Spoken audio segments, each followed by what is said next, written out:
Sergey Viktorovich, Moscow has invariably called for prioritizing a political diplomatic settlement in the Middle East. It has called for a ceasefire in order to prevent a full-scale military conflict in the region. Do you observe a response to the Russian initiatives from the participants of the conflict? Or are we on the verge of the conflict transitioning to a more dangerous phase?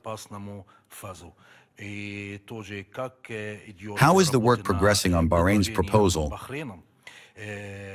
regarding a draft resolution on the protection of commercial shipping in the Strait of Hormuz?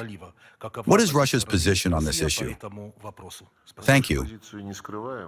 We do not hide our position. We voice it regularly. And in the last couple of weeks, or rather in general, since the beginning of the American-Israeli aggression against Iran on February 28th, we have been regularly commenting on our position and presenting our assessments of what is happening.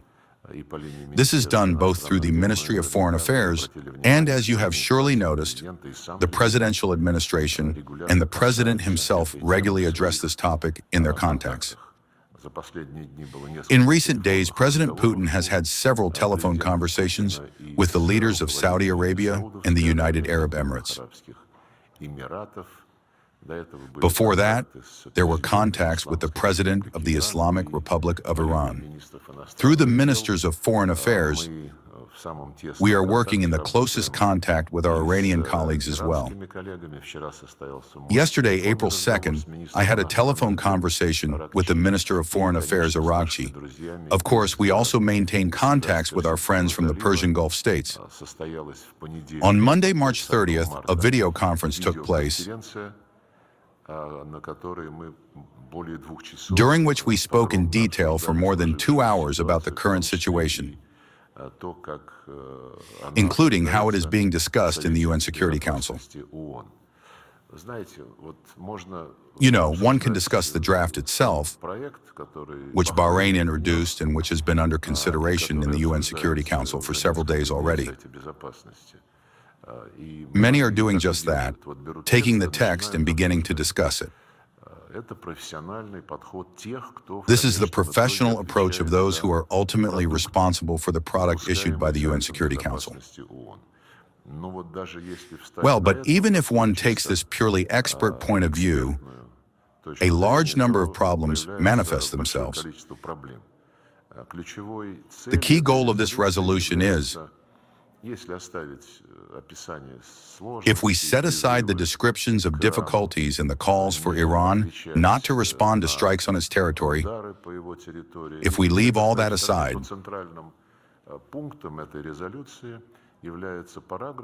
the central point of this resolution is the paragraph that authorizes all interested states,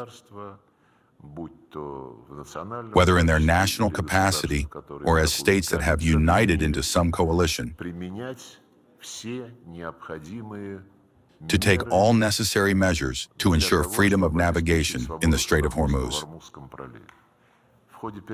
In the course of negotiations, all necessary defensive measures was added there, but they immediately qualified it, proportionate to the circumstances. Who will define these circumstances? Certainly those states which are given the right to apply all necessary defensive measures. It's clear what we are talking about. We know how our Western colleagues previously handled seemingly quite defensive decisions of the UN Security Council.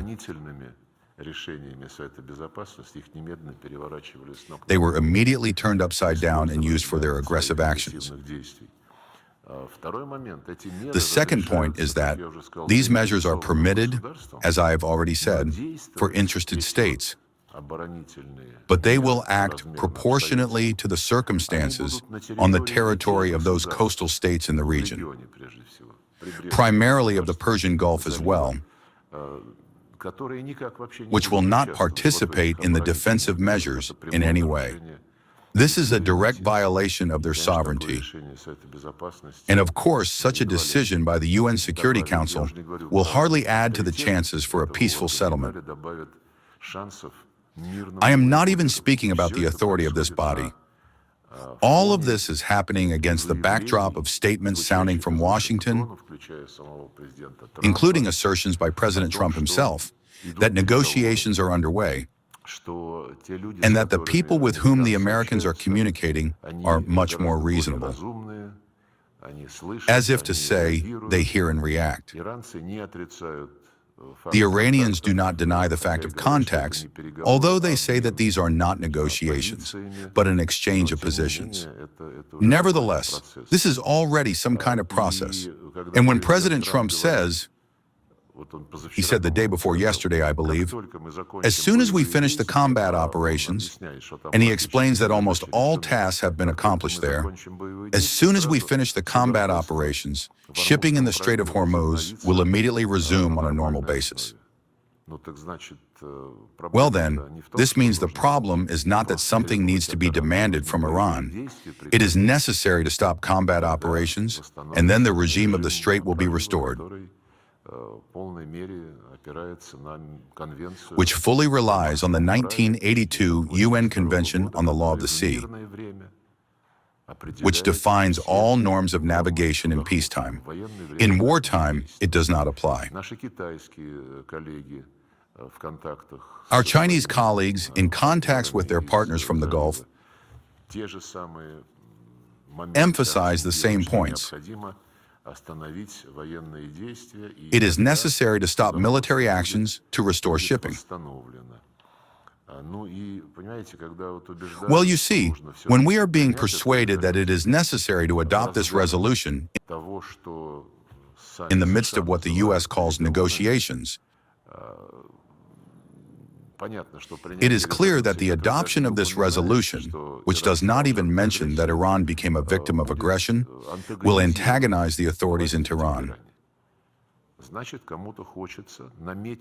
This means someone wants to undermine the emerging or planned negotiating prospects.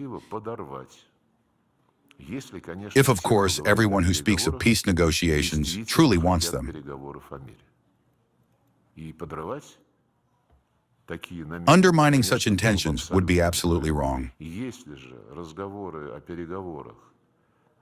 If, however, the talk of negotiations is again planned to be used in order to carry out another attack on Iran under the radar, as was the case in June 2025 and this February, well, then this resolution is conceived as a retroactive legitimization of all aggressive actions against Iran. The last thing I want to say in this connection, this already relates to the sphere of legal interpretations.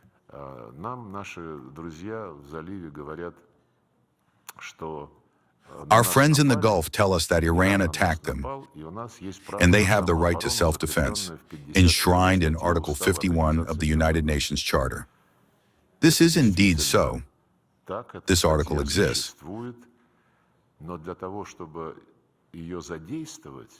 But in order to invoke it and take any concrete steps in exercising this right to self-defense, no UN Security Council resolution is needed.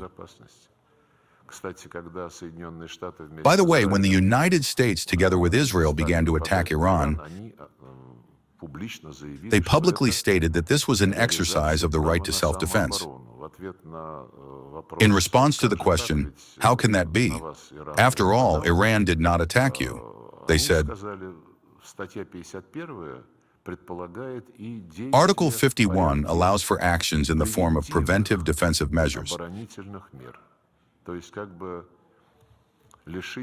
That is, to essentially deprive the attacker, the one who might attack, of any prospects whatsoever, even if such plans did not exist. And now when people also say, I asked our friends from the Gulf during a video conference, well, did Iran attack you? There were no such facts. In response, the opinion was expressed that during all the years of its existence, the Islamic Republic of Iran has always wanted to attack its neighbors. And then a convenient opportunity came up. The Americans and the Israelis attacked the Republic, and therefore it has now begun to deliver strikes against the Arab states. I am sure that all these arguments, They, of course, perhaps even with the best intentions, end up in the media space, but the end result is the same. Either this resolution is planned or it will be used. Most likely this resolution was planned with the best of intentions,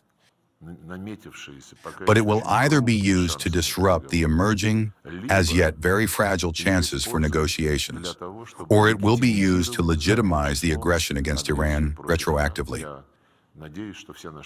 I hope that all our detailed explanations were heard by our friends in the Gulf and in the Arab world as a whole.